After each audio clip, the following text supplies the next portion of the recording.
जय जगन्नाथ। आज वीडियो कार्यक्रम मोर समस्त बंधु मान आंतरिक शुभेच्छा सहित आज गोटे नूतन वीडियो आरंभ करने को जाऊँगी। सर्वप्रथम आज आम ज्योतिष शास्त्र गोटे आलोचना करवा। भारत वर्ष प्राचीन ज्योतिष शास्त्र भारत एभली एक वर्ष जहाँकि समस्त शास्त्र ज्योतिष शास्त्रटा प्रथम दि जाए। बिना ज्योतिष कौन शुभाशुभ कार्य करा दाम्पत्य जीवन ठार आरंभ कर विवाह व्रत इत्यादि जिते सब शुभकर्म करा भितर मूल आज गोटे दाम्पत्य जीवन हूँ एक सुखमय जीवन यापन जहाँकि प्रत्येक व्यक्ति जीवन में अपरिहार्य।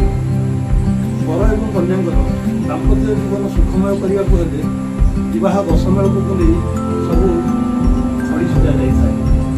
भितर हूँ प्रथम तारा चंद्र बल वर्ण मंडल भवनादीप नाड़ी जाति स्वर वर्ग ये सबको नहीं दशमेलकर सृष्टि होती।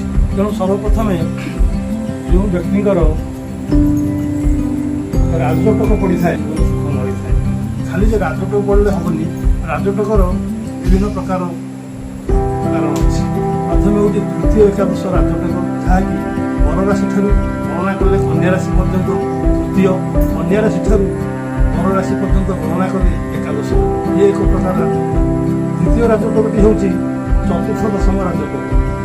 वर नक्षत्र वर राशि ठार कन्या राशि पर्यंत गणना कले 4 हे कन्या राशि ठार गणना कले वर राशि पर्यंत 10 ये भी द्वितीय प्रकार राजटक। यह कहते चतुर्थ दशम राजटक। आउ गोटे हूँ समसप्तक राजटक जहाँकि वर राशि ठार कन्या राशि पर्यंत 7 कन्या राशि ठार वर राशि पर्यंत गणना कले 7 ये हूँ सबुठ उत्तम राजटक। एक राशि एक नक्षत्र ये गोटे राजटक सृष्टि होता है।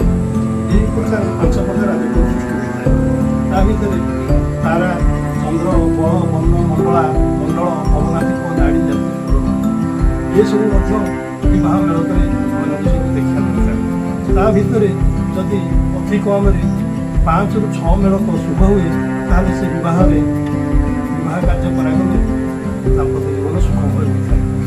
यहीपरि अनेक प्रकार आमर 12टी राशि 9टी ग्रह 27 नक्षत्र को नहीं ये सब विवाह दशमेल करा भितर रवि शुद्धि गुरु शुद्धि चंद्र शुद्धि तारा शुद्धि एकांत आवश्यक। ये सबको छाड़ी आम जदि मन इच्छा आम सब कार्यक्रम